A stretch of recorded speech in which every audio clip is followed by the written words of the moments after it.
Bonjour à tous, je m'appelle Martine Malter-Pufouillou, je suis psychologue libérale à Clermont-Ferrand, au cabinet Psyjode, et je suis spécialisée depuis de très nombreuses années dans l'hypersensibilité, le haut potentiel intellectuel et les troubles d'attention et hyperactivité. Et aussi en préparation mentale, j'accompagne des sportifs de haut niveau depuis plusieurs années. Voilà, donc aujourd'hui, je vais vous parler de la prévention aux addictions aux nouvelles technologies. Je vais vous donner le plan, il y a 4 parties, et surtout ce qui est peut-être très important, c'est que du coup, comme on est tous confrontés à ça, qu'on ait des clés, et donc à la fin, il y aura 10 clés pour venir en aide aux enfants et 10 clés pour venir en aide aux adultes. Voilà, mais notre priorité, c'est quand même les jeunes générations, les ados et les enfants. Donc, cette formation en ligne, donc elle permet de comprendre l'usage qu'on peut tous avoir maintenant excessif aux nouvelles technologies. Elle va vous fournir quand même des outils pratiques pour vous permettre de prévenir et gérer l'addiction aux écrans, donc ce que je vous disais, notamment les 10 clés. Et peut-être effectivement pouvoir aussi donner bien sûr des nouvelles habitudes numériques saines aux enfants, aux ados et aux adultes. Voilà. Donc je vais vous définir le plan. Donc la première partie, c'est déjà de comprendre ces addictions. Donc on va les définir. On va essayer de différencier ce qui est un usage normal, ce qui est un usage problématique et ce qui relève de l'addiction. Parce qu'effectivement, vous comprendrez bien, on le redira, que vous pouvez tout à fait, et nous pouvons tout à fait avoir un usage normal des nouvelles technologies qui sont quand même quelque chose de très pratique et qui peuvent nous faire beaucoup avancer, c'est quand même le but. En deuxième partie, donc, on abordera des statistiques. Vous aurez des chiffres par tranche d'âge, notamment sur les enfants. En 3, on verra les facteurs de risque, donc notamment sur la santé mentale, l'influence des réseaux sociaux, des jeux vidéo sur la santé mentale et l'influence des algorithmes, comment ça fonctionne, des algorithmes et des notifications, je vous définirai tout ça. Voilà, donc dans la deuxième partie, je vous disais donc du coup qu'il y a 4 parties. Dans la deuxième partie, on verra l'impact, donc les conséquences vraiment physiques, problèmes de sommeil, fatigue visuelle, sédentarité, les conséquences psychologiques, l'anxiété, la dépression, l'isolement social notamment, et les conséquences sociales, professionnelles, donc notamment par exemple la diminution des performances scolaires chez les enfants et chez les ados et tous les conflits que ça peut entraîner, le harcèlement. Voilà, je crois qu'il y a déjà eu une formation à ce sujet. En partie 3, donc du coup, c'est une partie très importante pour les psychologues, c'est de pouvoir prévenir et gérer l'addiction chez les enfants et chez les adolescents. Donc les stratégies de prévention, bien sûr qu'il en existe, du coup, par exemple limiter les écrans selon l'âge, encourager d'autres activités comme des jeux, du sport, de la lecture, puis de voir les amis, les interactions sociales. En 2, on verra des stratégies de prévention plus pour les enfants un peu plus grands, notamment les ados. Donc par exemple établir avec eux des règles. Voilà, trouver un équilibre entre le temps d'écran et les autres activités. En 3, on abordera les techniques de gestion du temps d'écran. Donc il y a des applications à ce sujet, je vous donnerai des références et des noms pour ça. En 4, on a tous un rôle à jouer, donc les parents, les éducateurs, voilà, là je ne vais pas développer, ça sera développé un petit peu plus loin. Et la 4e partie, donc c'est prévenir et gérer l'addiction chez les adultes, même si on est quand même concentré plutôt sur les enfants et les adolescents. C'est surtout les parents qui viennent en consultation pour, par exemple, des fois des enfants énervés, parce que quand on leur coupe les écrans, on sait que derrière, ça va engendrer des frustrations, des colères, ça modifie le comportement de l'enfant. Mais j'ai prévu une petite partie sur les adultes quand même. Voilà pour tout ça. Donc on va commencer par la première partie, donc déjà comprendre l'addiction aux nouvelles technologies. Donc c'est ce que je vous disais tout à l'heure, il faut quand même différencier ce qui est un usage normal, ce qui est un usage problématique et ce qui relève de l'addiction.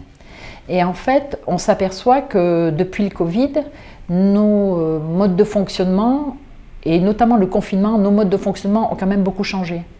Et en fait, je pense qu'il faut tous qu'on s'interroge parce que je pense qu'on pense tous qu'on contrôle. Je pense qu'on croit tous qu'on a un contrôle sur la façon dont nous utilisons ces nouvelles technologies et je ne suis pas sûre que nous-mêmes soyons bien au clair. À partir de quel moment on sait si on a vraiment une conduite qui peut être, on va dire, un peu à risque ou si on est en addiction. Voilà. Donc du coup, en ce qui concerne l'usage normal, c'est quand même important de vivre avec son temps, d'utiliser ces technologies, parce que effectivement, peut-être qu'on peut imaginer que si on n'utilise pas ces technologies, c'est une forme d'illettrisme quelque part. Voilà. Mais on peut tout à fait en profiter et avoir un usage normal. Donc, comment on voit si on a un usage normal? C'est qu'on sent que ça n'affecte pas les aspects de notre vie. Ça ne prend pas du temps sur le sommeil, ça ne va pas prendre du temps sur le petit déjeuner, on n'a pas modifié trop nos comportements. Voilà, donc là on est dans un usage normal, c'est-à-dire qu'on consulte ses mails le matin, on joue 1 heure de jeux vidéo si on aime le soir, ou bon, voilà. L'usage problématique, l'utilisation elle commence à être excessive. Là, elle commence à causer des désagréments et ça commence à interférer avec nos obligations quotidiennes, mais on n'a pas encore perdu le contrôle. Mais par exemple, là, on peut scroller. Tout le monde est souvent scroll, notamment sur Instagram, on va avoir une tendance à chercher l'information qui nous nourrit, alors on descend, oh, puis on n'a pas vu le temps passer, mince, oh là là, ça fait une demi-heure. Oh, puis d'habitude, je me couche à 11h, oh là là, il est 11h30, bon. Et donc du coup, l'usage commence à être problématique si on passe plusieurs heures par jour sur les réseaux sociaux. Et par exemple, pour les enfants, au détriment des devoirs scolaires, par exemple. Ou un enfant qui va s'isoler, on va observer qu'il est plus dans sa chambre, qui joue moins avec les autres, il recherche moins le contact, on va commencer à observer quelques signes. Et le troisième point, donc c'est l'addiction. Donc là, on a une perte de contrôle d'utilisation des technologies et on peut avoir des conséquences vraiment négatives et persistantes dans la vie quotidienne. Donc par exemple, c'est ce que je vous disais tout à l'heure, un enfant qui n'arrive pas à s'arrêter de jouer. Il ne veut pas arrêter de jouer. Et c'est vrai que, par exemple, psychologiquement, peut-être dans vos consultations, vous avez pu avoir des enfants qui sont très gentils, qui sont très bons élèves, et qui, malgré tout, font des crises, parce que vraiment, là, ça dépasse le cadre de la colère, font des crises spectaculaires quand on leur enlève leurs jeux vidéo. Voilà, donc là, on est dans une addiction. Et bien sûr, après, on peut l'observer si ça diminue les résultats scolaires. Voilà. La deuxième partie, là, donc du coup, c'est plutôt les données qu'on a, les statistiques sur l'utilisation des écrans. Donc notamment, pour les enfants de 6 ans à 12 ans, on sait qu'en moyenne, les enfants passent 2 à 3 heures par jour devant les écrans. C'est déjà, je trouve, énorme. Voilà, pour des activités comme des jeux vidéo ou les réseaux sociaux. De 13 à 18 ans, l'utilisation des écrans chez les adolescents, donc là les plus élevés, encore ça monte avec l'âge, on est la moyenne entre 6 à 8 heures par jour. Principalement les réseaux sociaux, les jeux en ligne, puisque maintenant les ados peuvent jouer à des jeux, notamment Fortnite, en ligne, à plusieurs, et la consommation de vidéos sur YouTube, sur TikTok. Alors là, TikTok, il y a beaucoup à dire. Et après, juste pour les adultes, donc là, quand même, moi, je vous pose une question. Est-ce que vous savez combien de temps vous passez, est-ce que vous pourriez dire combien de temps vous passez vous-même sur les réseaux sociaux, sur les écrans par jour ? Voilà, donc les chiffres qu'on a, les adultes passent en moyenne 3 à 5 heures par jour devant les écrans, en dehors des heures de travail, et notamment, surtout sur les réseaux sociaux en premier, le streaming vidéo en 2, et en 3, les jeux. Donc c'est quand même énorme de consacrer, imaginons, prenons le maximum 5 heures par jour, c'est énorme. Et donc, dans les faits marquants qui expliquent qu'on en soit arrivé là, comme je vous le disais tout à l'heure, notamment, il y a l'arrivée du Covid, où certainement ça a fait développer des comportements chez les êtres humains beaucoup plus rapides que s'il n'y avait pas eu notamment le confinement. C'est-à-dire que du coup, depuis la pandémie du Covid-19, on le sait, l'utilisation des écrans a considérablement augmenté, et alors pas que chez les enfants, toutes les tranches d'âge. Et voilà, donc il y a une hausse notable et des problèmes, effectivement, c'est pour ça qu'en consultation on le voit arriver, une hausse notable des problèmes liés à l'addiction numérique. Et donc les études montrent une corrélation entre l'utilisation excessive des écrans et les problèmes de santé mentale. Donc là, ça augmente l'anxiété, la dépression et les troubles du sommeil, puisque du coup on se couche plus tard, on passe moins de temps à dormir notamment. Voilà.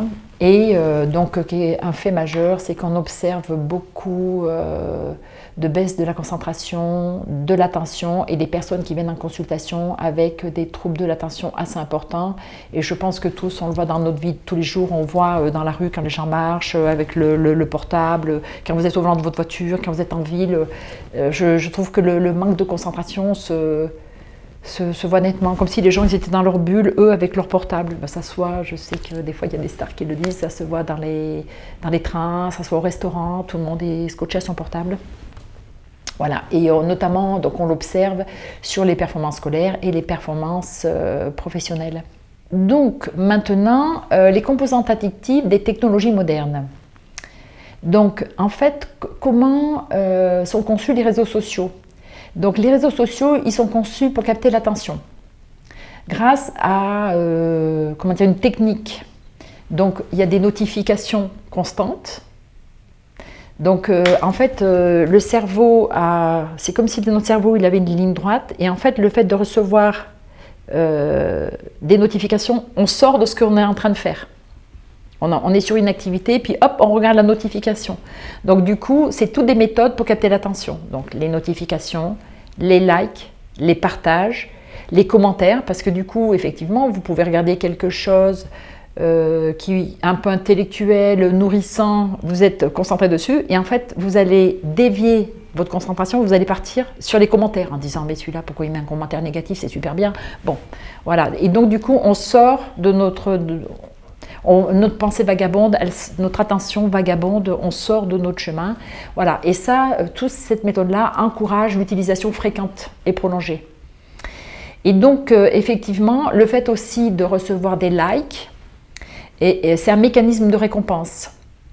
Donc du coup, on a envie d'aller vérifier, tiens, si quelqu'un nous a mis des likes. Tiens, combien de personnes ont vu mon réel? Combien de personnes ont vu ma vidéo aujourd'hui? Et donc du coup, ça aussi, c'est un mécanisme de récompense qui nous rend addictifs. Donc notamment pour ce qui est Instagram, Facebook, TikTok, voilà. Concernant les jeux vidéo, il y a des techniques de gamification. Donc il y a des niveaux, on atteint des niveaux et on a des récompenses. Il y a des classements, donc ça invite toujours les joueurs à aller plus loin, à continuer. Voilà. Et par exemple, les jeux en ligne, ça va exploiter le besoin de socialisation et de compétition avec les autres. On se met en compétition avec les autres, et donc du coup, là aussi, par exemple, un enfant peut ne pas avoir envie d'arrêter parce qu'il a envie de gagner, quoi. Voilà. Après, il y a l'influence des algorithmes et des notifications. Dans les algorithmes, je pense que vous avez compris ce que c'est. Je ne sais pas, vous tapez une fois pneu, et puis après, vous allez avoir des notifications sur des voitures, sur des pneus, sur des choses même qui ne sont pas forcément en lien avec ça, quoi.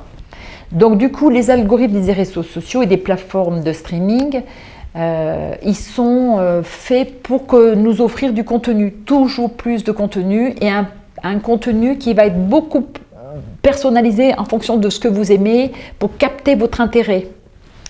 Et donc du coup, ça augmente le temps que vous passez sur ces plateformes-là. Et je trouve que ce qui est à risque, par exemple, c'est, par exemple, si on prend sur Instagram, dans la partie où vous allez faire des recherches, si vous avez tapé certains mots-clés sur votre portable, quand vous allez aller sur Instagram, ça le retrouve aussi, et ça peut vous proposer, notamment aux enfants, des images qui ne devraient pas être vues pour leur âge, quoi, qui ne sont pas du tout acceptables pour leur âge. Voilà.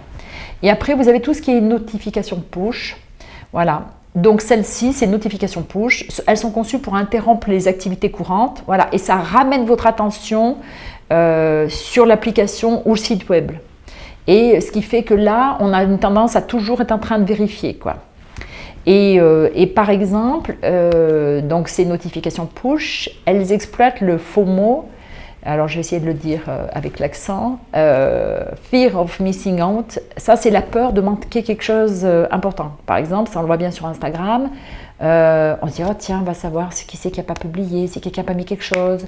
Et c'est ça, ça nous incite à aller voir s'il y a des nouveautés, des choses à vérifier. Et ce qui nous pousse, donc c'est pour ça qu'on utilise de plus en plus, moi je pense qu'avec l'arrivée d'Instagram, on utilise de plus en plus nos téléphones ou si c'est nos portables.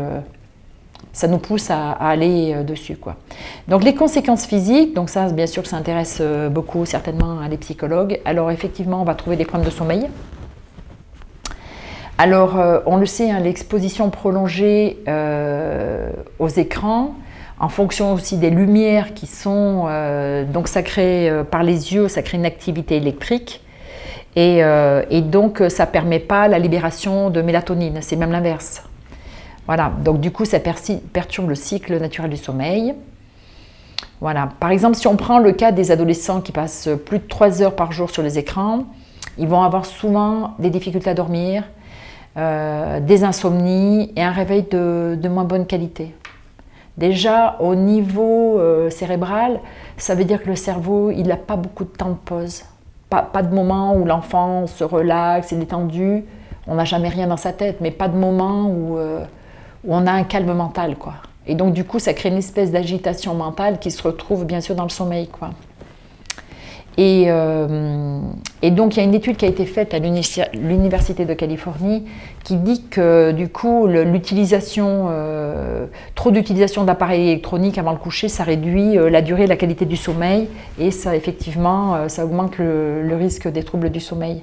Et donc on a des enfants fatigués et c'est là-dessus qui fait que du coup effectivement il peut y avoir aussi une baisse de performance, quoi. Concernant la fatigue visuelle, donc, elle survient bien sûr après des heures des périodes prolongées de concentration sur les écrans et ça engendre par la suite des maux de tête, des douleurs aux yeux, donc les yeux secs, les yeux irrités, une vision floue, voilà. Et par exemple pour les adultes, mais ne serait-ce qu'au travail, quoi. On sait que les adultes qui vont être 8 heures sur les écrans, ils vont avoir des problèmes oculaires bien plus vite qu'ils ne l'auraient eu s'ils ne travaillaient pas de cette façon-là. C'est pour ça qu'on voit beaucoup plus de gens, maintenant plus jeunes, avoir des lunettes. Et alors moi, je les encourage à faire des pauses, quand même, pour reposer ses yeux. On parlait de reposer tout à l'heure son cerveau pour les enfants, mais il faut aussi reposer ses yeux, et notamment en termes de petits conseils pratiques. On peut aussi respecter la règle des 20-20-20. C'est-à-dire que toutes les 20 minutes, on peut essayer de ne plus fixer ce qu'on est en train de fixer, arrêter de regarder, boire un verre d'eau, voilà. Et puis, si on peut, pendant 20 secondes, essayer de regarder un verre d'eau ou de fermer un peu les yeux pour reposer et reposer ses yeux et réduire la fatigue visuelle. Donc voilà, dans les conséquences négatives que ça engendre, il y a la sédentarité, effectivement, l'utilisation excessive de ces technologies, il y a une diminution de l'activité physique, une diminution du sport, et on a tous peut-être maintenant un mode de vie beaucoup plus sédentaire. Voilà. Donc on le sait, hein, la sédentarité, ça augmente les problèmes d'hypertension, les problèmes cardiovasculaires, la prise de poids, le diabète, voilà. Et parce que maintenant, il y a quand même de plus en plus d'enfants qui ont du diabète précocement. Et donc du coup, on a des statistiques de l'OMS et on sait que 80% des adolescents n'ont pas le niveau d'activité physique qu'ils devraient avoir à cause du temps passé devant les écrans. Donc maintenant, on va aborder les conséquences psychologiques. Donc il y en a déjà 3 qui sont importantes, hein, l'anxiété, la dépression, l'isolement social. Donc au niveau de l'anxiété, il peut y avoir une forme de pression sociale. Peu d'enfants, alors effectivement il y a des familles où il n'y a pas du tout de réseaux sociaux, où il n'y a pas de portable, il y en a peu qui l'ont. Et souvent cette pression sociale, elle arrive parce que les enfants ils se comparent. Nous-mêmes, les adultes, on peut le comprendre parce qu'on va se dire « Ah tiens, regarde, elle est toute bronzée, elle était au ski. Oh regarde, dis donc, ils sont en train de boire du champagne. Et elle est plus mince que moi. Moi, elle fait pas un peu plus jeune que moi. » Et donc du coup, mais les enfants ils se comparent aussi. Et on retrouve aussi ce qui développe l'anxiété aussi, c'est la peur de rater quelque chose que je vous disais tout à l'heure, le fameux FOMO. Et donc, les enfants qui passent beaucoup de temps sur Instagram, sur Snapchat, ils peuvent aussi, après, développer une anxiété, et enfin, on le verra plus loin, même ça peut aller jusqu'à l'isolement social, parce que si leurs publications, leurs réels ne sont pas likés, ils ont l'impression de ne pas être populaires, de ne pas être aimés, s'ils n'ont pas une popularité, hein, les followers, bon.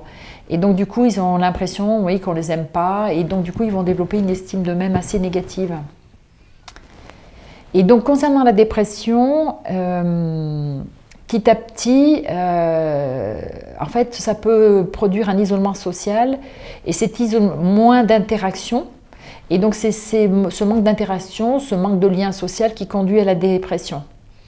Et on a une étude de l'université de Pittsburgh qui a montré que notamment chez les jeunes qui passent plus de 2 heures par jour sur les réseaux sociaux, ils ont 2 fois plus de chances de présenter des symptômes dépressifs, donc c'est quand même pas rien. Concernant l'isolement social dont je vous parlais tout à l'heure, effectivement, ça connecte les gens virtuellement, mais comme je vous le disais, ça peut aussi engendrer un isolement social physique, parce que finalement, c'est peut-être plus facile des fois d'être chez soi, de ne pas sortir, et en tout cas, ça diminue la qualité de la vie sociale. Et voilà, et effectivement, il y a des enfants, au lieu de sortir le samedi soir ou le vendredi soir, ou notamment pendant les vacances, peuvent se retirer dans leur chambre et passer leur temps seuls avec leur ordinateur. Voilà. Alors les conséquences sociales aussi, et peut-être un peu plus professionnelles, plus concernant les adultes, on va moins s'étendre dessus puisque notre priorité c'est quand même les enfants. Mais on sait que chez les adultes, principalement, ça crée des gros troubles de l'attention. Ça, c'est sûr, et de la concentration. Et que du coup, comme on le disait tout à l'heure, il y a une baisse des performances, notamment scolaires et en tout cas professionnelles. Et notamment, par exemple, au niveau des étudiants, on sait que des fois, il y a des jeunes qui passent leur nuit sur les jeux vidéo. Et donc là, c'est sûr que c'est difficile, si c'est un ado, d'arriver au lycée frais et performant, et si c'est un étudiant, de suivre ses cours normalement, voilà. Donc là aussi, on a une étude qui montre que les étudiants qui utilisent énormément les réseaux sociaux, ils ont des résultats académiques moins bons. Voilà. Alors après, ça engendre aussi des conflits relationnels, bien sûr, dans les familles, comme je vous l'ai dit un petit peu, parce que quand les parents vont souhaiter que l'enfant arrête, donc ça crée souvent des tensions, des conflits, des colères. Voilà, donc ça devient un sujet de conflit au sein de la famille. Parce que en même temps, les parents vont intervenir parce qu'ils savent que ce n'est pas bon pour l'enfant, mais en même temps, l'enfant ne passe pas du temps avec sa famille quand il est sur son ordinateur ou son téléphone. Voilà. Et en fait, il y a une étude là, aux États-Unis qui a été faite, où ils trouvent qu'il y a 50% des parents qui trouvent qu'effectivement, ça nuit, notamment l'utilisation du téléphone nuit aux relations familiales. Alors, la partie très intéressante, bien sûr, c'est les stratégies de prévention pour les enfants, notamment. Et donc, du coup, après, je l'ai résumé sous forme de 10 clés. Donc là, c'est l'Office de la santé, l'organisme de la santé, qui dit qu'il faut limiter le temps d'écran selon l'âge. Donc par exemple, pour les enfants de moins de 2 ans, là, il faut éviter complètement l'exposition aux écrans. Ça, c'est très important que les enfants de 2 ans n'aient pas du tout accès aux écrans. Alors des fois, c'est difficile de résister parce qu'ils sont déjà très éveillés à 2 ans. Et quand vous êtes notamment dans une salle d'attente chez un psychologue, mais bon, il faudrait avoir des petits jouets, leur donner d'autres choses à la place pour les occuper. Pour les enfants de 2 ans à 5 ans, il faut limiter l'exposition aux écrans à 1 heure par jour. Et donc privilégier des contenus plutôt éducatifs. Pour les enfants de 6 ans à 12 ans, il faut limiter 1 à 2 heures par jour en tenant compte des besoins individuels et des autres activités de l'enfant. Donc pour cela, dans les petites techniques, vous pouvez utiliser des minuteries. On a, vous savez, quand on fait la cuisine, voilà, la petite pomme là qu'on tourne, ou avoir une alarme pour indiquer la fin d'écran. Ça, je trouve que c'est pas mal de mettre un système d'alarme parce que au moins c'est pas le parent qui vient dire verbalement à l'enfant d'arrêter. Ça veut dire qu'on demande à l'enfant d'être autonome sur sa conduite, hein, son rapport, voilà, c'est bien, bon, j'en ai parlé, mais on le verra après. Et du coup, effectivement, si c'est l'alarme qui sonne, ça peut éviter quand même des conflits avec le parent. Voilà. Et après, bien sûr, il faut établir des horaires fixes pour les activités d'écran. Par exemple, après les devoirs ou un peu avant le dîner, ça c'est à vous de voir en famille, enfin de proposer et de voir avec la famille, voilà. Ce qu'ils peuvent mettre en place. Il faut bien sûr encourager toutes les autres activités, des activités alternatives, donc par exemple les jeux physiques, voilà, tout ce qui est jeux, tout ce qui est sport, les sports de groupe, les promenades, les jeux en plein air, cache-cache, ballon, tout ce qu'on peut aussi faire pour se développer la motricité, c'est excellent, et notamment en extérieur. Et bien sûr, on ne l'a pas dit tout à l'heure, mais l'utilisation des réseaux sociaux est quand même au détriment de la lecture. Et quand même, la lecture est quand même quelque chose de merveilleux. Et la lecture, on sait, hein, la lecture développe l'empathie. Il y a des études qui ont été faites, la lecture développe l'empathie chez les enfants. Et la lecture est une activité qui permet de ralentir, donc qui permet de se poser, qui amène le calme mental, donc c'est quand même pas rien. Et donc c'est important, voilà. Puis ça développe le vocabulaire, l'orthographe, l'imagination. Et peut-être que des fois on peut organiser des séances de lecture en famille. Et échanger sur la lecture en famille, c'est bien. Et bien sûr, comme on l'a dit à chaque fois, bien sûr, ça favorise les intérêts. Enfin, le fait d'être moins sur les écrans va plutôt permettre quand même de laisser de la place aux interactions sociales. Donc il faut encourager les jeux avec les autres enfants, inviter des enfants à la maison, retrouver d'autres enfants, voilà, prévoir des sorties en famille, fixer les dates à l'avance, donc planifier des playdates, favoriser voilà, tout ce qu'on peut favoriser comme au niveau des interactions avec les autres, quoi, voilà. Alors pour les adolescents, les stratégies sont un peu du même ordre, mais bon, sont peut-être un petit peu plus adaptées à l'âge. Donc là, c'est pas le plus facile, mais il faut essayer de faire établir des règles claires pour l'utilisation des écrans. Donc du coup, déjà, il faut définir des limites et arriver à les faire accepter, c'est pas le plus facile, mais par l'adolescent. Donc il faut fixer des horaires spécifiques, par exemple, et puis un certain nombre de règles. Donc pas d'écran pendant le repas. Pas d'écran avant le coucher, c'est mieux. Limiter l'usage des écrans quand même à certains moments précis de la journée. Bien leur dire qu'ils ne les utilisent pas en cours parce que les enseignants s'arrachent les cheveux. Voilà. Et puis bien sûr ce qui est bien c'est de les impliquer voilà, dans la création des règles. Il faut en discuter ensemble et parce qu'il faut obtenir leur adhésion. Mais je pense qu'au départ c'est le déclic et qu'ils comprennent que quand même c'est ce que vont mettre en place les parents, c'est pas pour les embêter mais c'est plutôt pour les aider, qui conservent une bonne santé mentale. Voilà. Et après, c'est vrai qu'il y a des moments, on peut être flexible parce que peut-être qu'on peut modifier les règles si on est pendant les vacances, notamment les grandes vacances. Si c'est les week-ends, peut-être qu'il y a des modifications, un peu de souplesse qui peut être apportée, quoi. Donc, dans ce qu'on peut conseiller pour avoir un équilibre psychologique aussi, c'est de participer à des activités extrascolaires, ce qu'on disait tout à l'heure, sport, club, musique, art, tout ce qui les hobby, tout ce qui peut les passionner, avoir des passions. Ça tient énormément. Un ado qui a des passions, ça le tient. Ça le tient mentalement, ça le tient psychiquement, ça le tient psychologiquement. C'est excellent. Et donc ça permet, voilà, il faut trouver, c'est ça, je pense qu'il faut voir avec les ados, il faut trouver un équilibre entre les activités numériques et les activités physiques, sociales et éducatives. Voilà. Et ce qui est bien, par exemple, c'est de prévoir à l'avance un modèle de semaine équilibrée avec eux, dire tiens, qu'est-ce que tu trouves qui est équilibré, qu'est-ce qu'on pourrait faire, regarde, tu mettrais tes utilisations d'écran à tel moment, à quel moment voilà, tu mettrais tes activités, à quel moment voilà, on les diversifie, voilà, quelque chose d'un peu harmonieux qu'on ferait avec eux. Voilà. Et donc il y a des techniques de gestion du temps d'écran. Donc, c'est ce que je vous disais tout à l'heure, pour utiliser, voilà, il y a des applications de gestion du temps d'écran. Donc, je tiens à dire que déjà, quand même, sur les portables, on peut déjà mettre en place, tous les téléphones proposent quand même de mettre des horaires et des moments ça coupe, quoi. Mais, donc, du coup, il y a des applications disponibles. Donc, du coup, il y en a une qui s'appelle Screen Time, Il y en a une autre qui s'appelle Family Link, bon, qui est proposée par Google. Une autre qui s'appelle Rescue Time, voilà, qui permet de suivre et de limiter le temps d'écran. Je pense que c'est très intéressant de s'observer. Je pense qu'en tant que parent, c'est très bien d'observer le mode de fonctionnement, le rapport de l'enfant aux écrans. Mais je pense que c'est très bien même de s'auto-observer soi-même aussi. Hein, parce que quand même, les parents sont quand même des modèles. Voilà. Et voilà, elles vont permettre de fixer des limites, voilà, de suivre l'utilisation et d'analyser les habitudes numériques. Donc bien sûr, ça il faut le mettre en place et après il faut suivre. Il faut voilà, vérifier tout ça.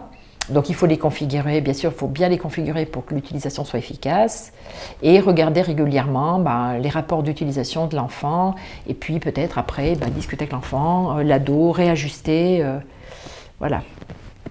Alors ce qui est bien, je trouve quand on réfléchit à ce qu'on peut mettre en place, parce que en fait ça nous est tombé dessus assez rapidement, comme je vous le disais tout à l'heure, certainement que le Covid et surtout le confinement a augmenté la rapidité. La rapidité de notre façon de consommer, de gérer les écrans. Et ce qui fait qu'on n'a pas jusqu'à présent eu de recul dessus, et c'est bien, ce qu'on est en train de faire, c'est de s'y pencher, de réfléchir. Donc là, je vous fais des propositions, mais il y en a encore peut-être plein d'autres aussi à envisager. Et donc, il y en a une qui me semble importante, c'est de créer des zones où il n'y a pas de technologie. Des zones dans la maison sans technologie. Par exemple, le salon, ça peut être une zone où il n'y a pas de technologie. La chambre à coucher peut aussi, comme ça permet d'éviter les interruptions de sommeil, ça favorise un environnement propice au repos. Voilà. Et pour instaurer ces zones, vous pouvez avoir des petites panières. Donc par exemple, moi dans les familles que j'accompagne, il y en a certaines, par exemple dans la cuisine, elles vont mettre une petite panière, soit pour tout le monde pose son portable, des moments dit allez on mange, on coupe, tout le monde met le portable dans la panière, ou chacun a une petite panière, voilà, c'est à vous de voir. Et ça permet après, si jamais on va manger par exemple dans la salle à manger, d'avoir une zone sans technologie. Parce qu'il y a quelque chose dont on n'a pas parlé aussi, c'est des ondes. Parce que quand même on ne le voit pas, hein. On le voit pas, mais les ondes, on le sait maintenant, ont un impact notamment chez les personnes hypersensibles et ont un impact au niveau cardiaque. C'est quand même voilà, une forme d'électricité quelque part. Et ça favorise le bien-être général et la qualité des relations sociales. Et je pense que dans la chambre, il ne faut pas de portable. Donc c'est vrai que maintenant, ça aussi je vous pose la question, interrogez-vous, est-ce que vous prenez pas votre portable finalement comme réveil ? Je crois que beaucoup de personnes utilisent les portables comme un réveil. Et donc moi j'encourage tout le monde à avoir une petite panière, alors peut-être à l'entrée de la chambre, un petit peu plus loin, parce que des fois c'est vrai qu'on n'a plus de 0,4 non plus, donc on se sert du portable si jamais on nous appelait, pardon, si on nous appelait en pleine nuit. Donc du coup je vous recommande d'avoir une petite panière où vous posez à l'entrée de la chambre, un peu plus éloigné de vous, vos portables, et d'avoir un réveil, voilà, avec le lever du jour, une simulation du lever du jour. Maintenant il y a des trucs hyper sympas avec des petits chants d'oiseaux, c'est super. Voilà, parce qu'il faut apprendre aussi à se protéger. Donc, comme je vous le disais tout à l'heure, oui, les parents ont un rôle à jouer, les éducateurs ont un rôle à jouer, nous avons tous un rôle à jouer à ce niveau-là, ça c'est sûr. Il faut déjà y réfléchir et voir, par exemple, qu'est-ce qu'un modèle sain, quoi. Donc, parce que, comme on le disait tout à l'heure, effectivement, les parents, les adultes, nous sommes des modèles, et les enfants, les ados vont imiter le modèle de leurs parents ou des adultes, voilà. Et donc, c'est vrai que c'est bien si les parents peuvent avoir eux-mêmes un comportement sain par rapport aux écrans.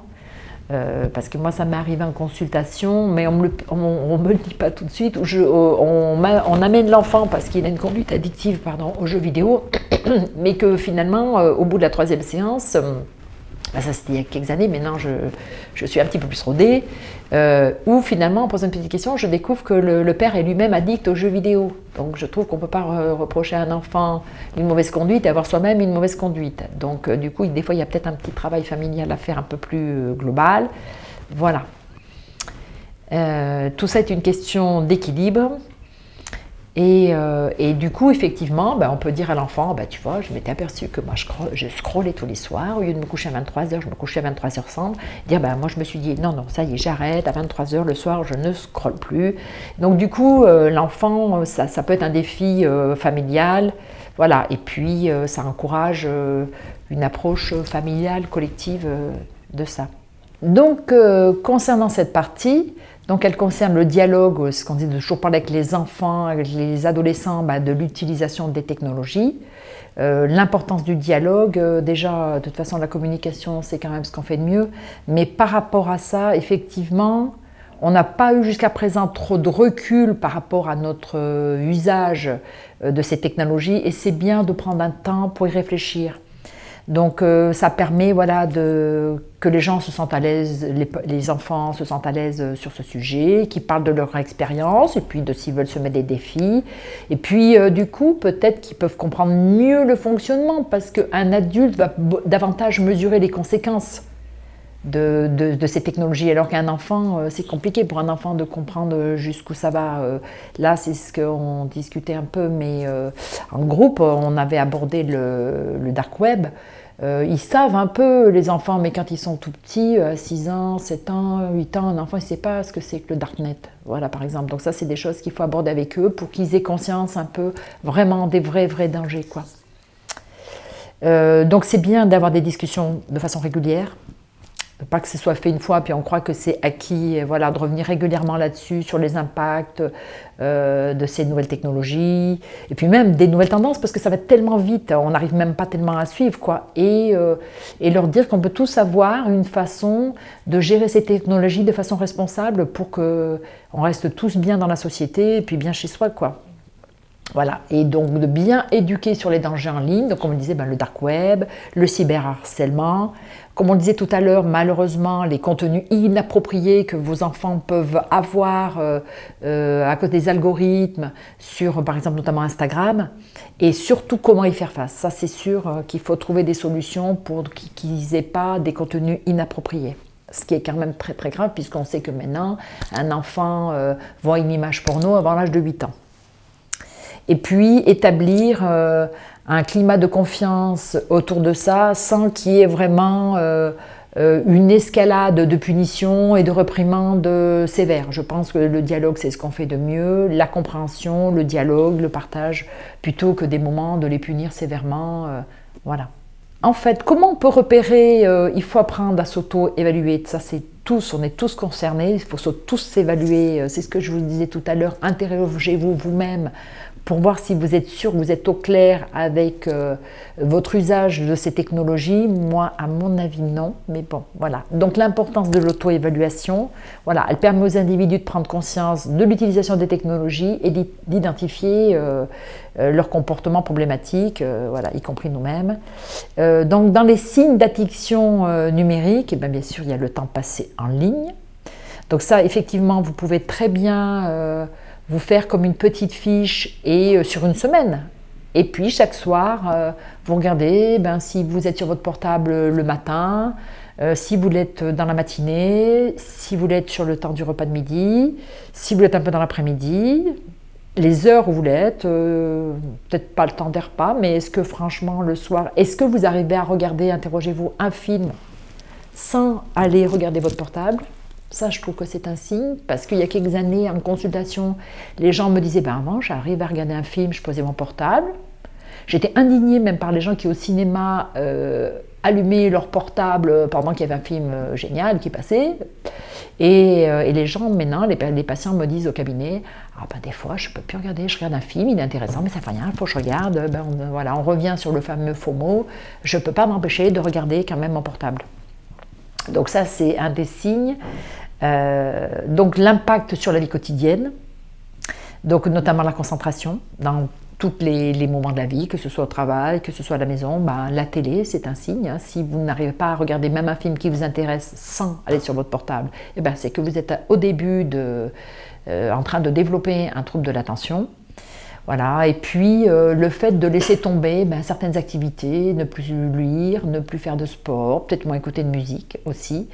Et après, il y a des personnes pour qui c'est un impact sur le ménage, sur la gestion de leur maison, voilà, tout ce qui peut être de l'ordre du domestique. Et après, vous avez tous les signes physiques, les signes mentaux, la fatigue, l'irritabilité, l'anxiété, voilà. Et alors, ce qui est intéressant aussi, c'est que dès qu'on a un problème technique, c'est-à-dire on perd Internet, le portable ne marche pas, regardez dans quel état vous êtes quand ça ne fonctionne pas. Ça, je trouve que c'est intéressant aussi. Alors là-dessus, il y a des questionnaires en ligne, hein, si vous voulez. Donc il existe des questionnaires standardisés. Donc il y en a un qui s'appelle l'IAT, qui permet d'évaluer le niveau d'addiction. Donc ça, c'est, je pense, très intéressant. Donc c'est Internet Addiction Test. Et comme je vous le disais, vous pouvez tenir un petit journal de bord pour noter le temps passé sur les différentes applications et vos différentes activités numériques. Alors, il y a des techniques, bien sûr, de gestion du temps d'écran. Donc, tout à l'heure, on a parlé de Rescue Time.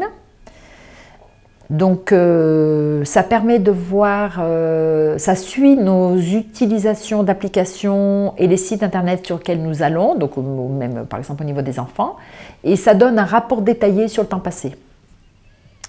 Vous avez Forest, qui encourage la concentration et la réduction du temps d'écran en plantant des arbres virtuels, voilà, qui grandissent. Alors apparemment, chaque fois qu'on fait une recherche, je ne sais pas si c'est vrai, parce qu'à mon avis, il y a plein d'arbres qui seraient plantés, mais enfin en attendant, chaque fois qu'on fait une recherche, apparemment, il y a un arbre qui est planté. Voilà. Donc l'avantage de ces applications, c'est qu'elles permettent de s'auto-observer ou d'observer son enfant. Donc ça permet, c'est une prise de conscience, quoi. Ça aide à prendre conscience du temps passé en ligne. Et ça fournit des outils pour limiter et gérer l'utilisation. Donc, dans les petites routines. Alors, routine, avant, c'était un mot qui était un petit peu connoté, je trouve, négativement, un peu style ennui. Mais moi, maintenant, c'est un mot que j'aime bien parce qu'on s'aperçoit que les routines, ça nous fait du bien. Et donc, on peut avoir des petites routines numériques équilibrées. Donc, établir des horaires spécifiques, fixer des plages horaires donc pour l'utilisation de ces technologies. Vérifier, alors par exemple, vérifier ses emails uniquement à certains moments de la journée. Parce que tout à l'heure, on a dit qu'au niveau de la concentration, si toute la journée vous êtes en train de faire une activité et puis finalement, vous avez une notification, vous allez voir vos mails, ça, vous n'êtes plus sur votre grande autoroute de la concentration, mais vous allez, voilà, vos pensées vont vagabonder, partir à côté. Donc c'est bien de se dire, à tel moment, je prends un temps pour regarder mes mails. Voilà.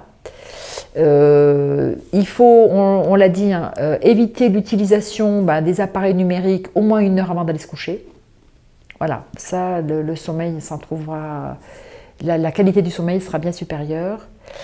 Prioriser des tâches importantes, donc avoir des méthodes de gestion du temps et puis des méthodes pour rester concentré. Donc il y a la méthode Pomodoro, ça vous la trouverez facilement sur Internet, et se planifier des pauses pour se déconnecter, se ressourcer et vraiment éviter la fatigue mentale, avoir un calme mental, c'est-à-dire que votre cerveau ne soit pas toujours en activité. Ça, c'est essentiel, surtout pour les gens qui pensent beaucoup, qui ont déjà une super activité mentale.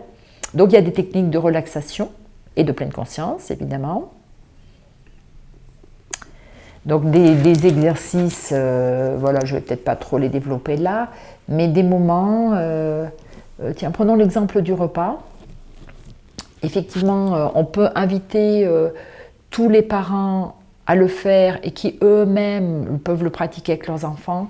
Quand on mange, on ne fait que manger. On ne fait qu'une chose à la fois. Et quand on mange, manger en pleine conscience, c'est observer ce qu'on mange, c'est prendre du temps pour le déguster, mâcher, parce que souvent on sait que les enfants, mais nous-mêmes aussi, on ne mâche plus tellement on est pressé, par exemple, de retourner sur son portable, donc on gobe, on avale sans mâcher. Ce qui fait qu'après, on a énormément d'enfants qui ont des troubles digestifs, des douleurs à l'intestin. Et donc c'est très important, le temps du repas, c'est vraiment un moment où il ne faut pas du tout d'écran. Pas du tout, bon peut-être un tout petit peu la télé, mais en tout cas, manger en pleine conscience, faire attention à ce qu'on mange et notamment, pourquoi pas, au moins, c'est difficile de tenir un repas où on mange entièrement en pleine conscience, mais notamment au moins le dessert, quoi. On se fait plaisir sur le dessert, On fait attention à ce qu'on mange. Et ça, dans la journée, les gens qui sont tout le temps sur les écrans, ils peuvent prendre 3 minutes. Je vais citer Christophe André qui dit 3 minutes pour méditer, mais 3 minutes pour prendre l'air, 3 minutes pour faire une petite pause. Et comme on ne fait souvent pas attention à sa respiration, 3 minutes pour juste inspirer, expirer. Et ça apporte très très rapidement le calme mental. Ça fait beaucoup de bien. Voilà. Donc bien sûr, il faut essayer de maintenir un équilibre entre sa vie professionnelle et sa vie personnelle. Donc par exemple, l'importance de se déconnecter après les heures de travail. Ça, c'est très important pour la santé mentale. Ça permet de lâcher prise beaucoup plus facilement. Donc il faut se donner des limites claires entre le travail et la vie personnelle, parce que souvent aussi, on va travailler à partir de son portable, à partir de son ordinateur. Comme je vous le disais tout à l'heure, pour toute la famille, utilisez une petite boîte de dépôt, qui peut être très sympa, donc où tous les appareils, même les tablettes, après tout, pourquoi pas, peuvent être déposés dans la cuisine ou à l'entrée de la maison. Et ça veut dire aussi que le travail, il est fini. Si vous posez notamment votre téléphone professionnel, ça vous permet de lâcher prise physiquement, psychologiquement beaucoup plus vite. Voilà. Et créer des petites routines de déconnexion. Et après le travail, pourquoi pas faire juste un petit tour dans votre jardin, un petit tour dans la rue, un petit tour, une petite promenade, ou pourquoi pas un petit moment de lecture, même si c'est pas un livre épais, ça peut être un magazine, un moment où vous lâchez. Voilà. Donc on l'a dit, pour réduire l'usage des technologies, avoir des zones sans technologie. Donc vraiment des zones où c'est même interdit, par exemple la chambre à coucher, la salle à manger. Avoir d'autres activités, donc des activités de plein air, des activités de lecture, jardinage, des activités sportives, de l'art, tout ce qui a un rapport avec l'art, la musique. À Clermont, il y a des gens qui font de la lecture à voix haute, bon voilà. Et avoir un équilibre entre les activités numériques et les activités non numériques. Voilà. Donc essayez, il faut quand même pour qu'on arrive à avoir des activités, notamment par exemple sportives, il faut qu'elles soient planifiées. Il faut vraiment sur un emploi du temps qu'elles soient fixées pratiquement tout le temps au même moment et que ça devienne quelque chose d'automatique. Il faut automatiser les moments de plaisir et les moments de ressources. Voilà. Parce que sinon, si ce n'est pas automatisé, si ce n'est pas fixé, on ne le fait pas. Voilà. Donc, je vais essayer de vous donner les 10 clés pour réduire l'usage des technologies au quotidien pour les enfants. Donc, on les a déjà évoquées, mais on peut les reciter. Enfin, en tout cas, vous allez les retrouver. Donc, établir des limites du temps d'écran. Fixer des durées maximales d'utilisation. Bien sûr, vous l'avez vu, ça vous le retrouvez en fonction de l'âge, bien sûr, de l'enfant.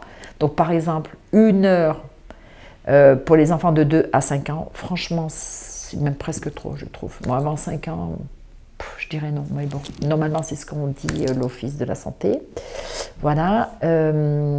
Créer des zones sans écran, ce qu'on vient d'aborder tout de suite. Donc, pour les enfants, on peut rajouter les espaces de jeu. S'ils ont une salle de jeu, voilà les endroits où ils jouent. Et puis, par exemple, la salle de bain, qui est quand même un lieu de détente. Encourager les activités physiques. Promouvoir, mettre en avant la lecture, parce que vraiment, on l'a dit tout à l'heure, c'est quand même quelque chose de très important. Encourager les jeux créatifs. Et puis pour ça, c'est vrai qu'on peut offrir à l'enfant des livres, on peut offrir des puzzles, on peut offrir quand même, ils adorent les jeux de société. Voilà, puis stimuler tout ce qui est de l'ordre de l'imagination, voilà, sans avoir recours aux technologies. Fixer des routines quotidiennes. Donc des routines claires pour les devoirs, des routines claires pour les repas, des routines claires pour les jeux. Et puis, par contre, mettre des moments, bien sûr, où ils ont des temps d'écran. Donc, on le disait tout à l'heure, effectivement, il y a tout ce qui est les applications de gestion du temps, mais du coup, installer des applications de contrôle parental qui vont limiter et surveiller le temps d'écran. Et donc, du coup, ça permet d'avoir des rapports et des alertes, bien sûr, sur l'utilisation. Participer à des activités familiales sans technologie. Donc, on le disait tout à l'heure, des soirées-jeux, des sorties nature, des ateliers de bricolage, des ateliers de cuisine, des ateliers de jardinage, où là, du coup, on n'utilise pas, même si là aussi, ça peut être très utile, mais on n'utilise pas ces technologies pendant un moment. Essayez de trouver des modèles de comportement sains, donc que les parents, bien sûr, montrent l'exemple, comme on l'a évoqué tout à l'heure, et éduquer sur les dangers de l'usage excessif, donc sur la santé, sur la santé mentale, la santé physique et puis la sécurité, puisque des fois on ne sait pas qui est derrière les écrans. Et bien sûr, pourquoi ne pas récompenser les comportements positifs? Donc du coup, instaurer un petit système de récompense pour encourager l'enfant à passer moins de temps, voilà. Et dire tiens, tu vois, on pourrait faire ça, voilà. Écoutez, on a pratiquement tout évoqué pour les enfants. Je peux quand même essayer aussi de donner des clés pour les adultes. Donc 10 clés pour réduire les temps d'écran et pour avoir une conduite saine et un rapport sain aux nouvelles technologies. Pareil, se fixer des limites de temps d'écran. Fixer des zones sans technologie. Pourquoi pas aussi utiliser des applications de gestion du temps d'écran. Donc on l'a dit tout à l'heure, on peut télécharger par exemple Rescue Time ou Forest. Voilà. Planifier d'autres activités, des activités alternatives. Donc comme on l'a dit tout à l'heure, la lecture, le jardinage, chacun voit ce qu'il veut faire. Des activités artistiques, le sport quand même est quelque chose vraiment d'excellent. Parce que du coup quand on fait du sport, on le sait, on libère les hormones du bonheur à peu près, normalement on disait au bout de 45 minutes. Donc effectivement, on est bien mieux dans ses baskets, c'est bien mieux. Établir des routines équilibrées. Pourquoi pas définir un planning à la semaine et dans votre emploi du temps, vous intégrez vos pauses sans écran, les moments où vous êtes dessus, voilà, les moments où vous faites vos mails. Pourquoi pas réfléchir vraiment à tout ça. Et du coup, effectivement, se fixer des objectifs de réduction, déjà. Observez justement si les personnes ont une addiction, vous partez du temps de départ et se fixer des objectifs réalisables. C'est pas la peine de passer de zéro, de tout à rien. Voilà, quelque chose d'un peu progressif.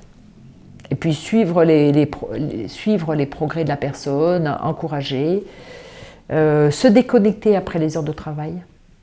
Voilà. Alors après, des fois, je sais que ce n'est pas possible, mais au moins pendant un moment, dire voilà. Ou moi, par exemple, des fois, une soirée par semaine. Voilà, c'est à vous de voir aussi ce que vous proposez aux personnes que vous avez en face de vous. Réduire les notifications. Alors ça me semble essentiel. Je pense que même les notifications, si on peut les supprimer, il faut les désactiver. Je pense que c'est ce qu'on fait de mieux, parce que c'est les notifications qui vraiment endommagent nos capacités à nous concentrer et notre attention. Parce que ça nous fait toujours sortir de notre attention. Voilà, on vagabonde, donc par ailleurs, ça vraiment, je pense qu'il faut désactiver tout ça. Participer avec des activités sociales. Parce que je ne suis pas sûre, posez-vous la question, est-ce que depuis le confinement, vous avez repris toutes les relations avec vos amis, avec tout le monde, repris ça de façon normale, comme avant le confinement, avant le Covid, voilà.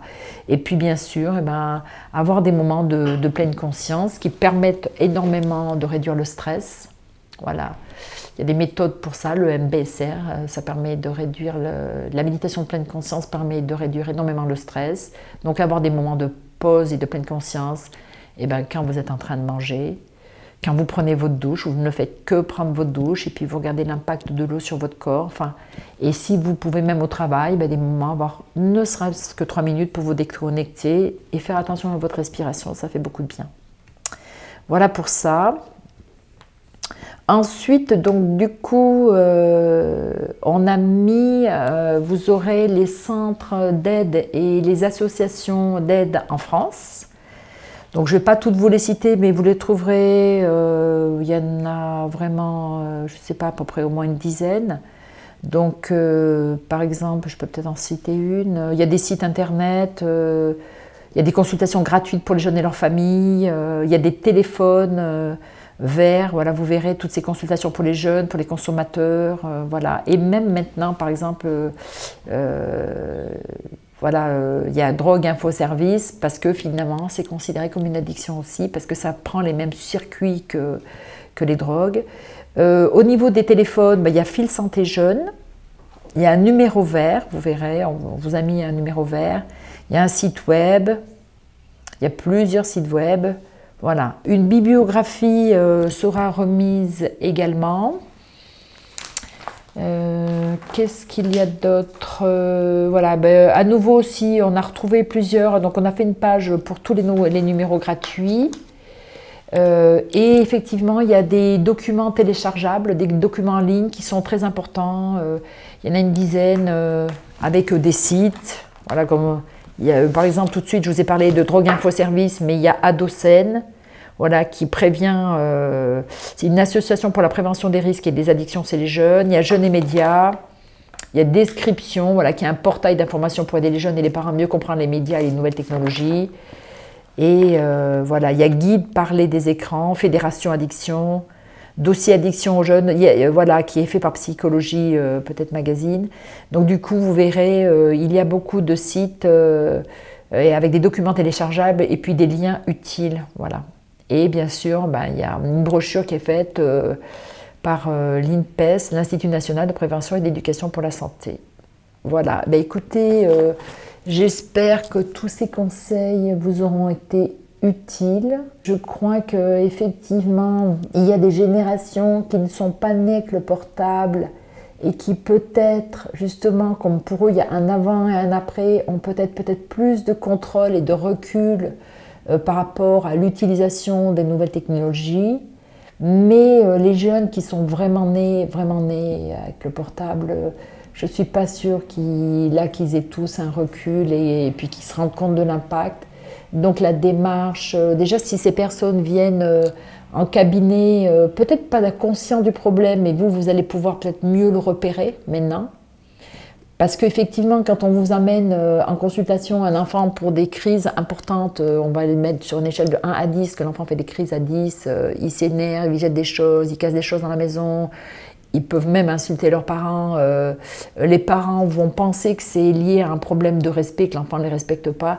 Et en fait, vous allez voir que en fait, la cause n'est pas du tout celle-là. La cause, c'est plutôt une addiction à ces technologies et la frustration que ça en rend quand on dit à l'enfant maintenant il faut que tu arrêtes, il faut que tu viennes manger, il faut que tu fasses tes devoirs. Donc c'est important que les psychologues soient bien formés sur ce sujet et après ils vont pouvoir apporter des solutions aux personnes qu'ils ont en consultation. Voilà. Bon courage à tous.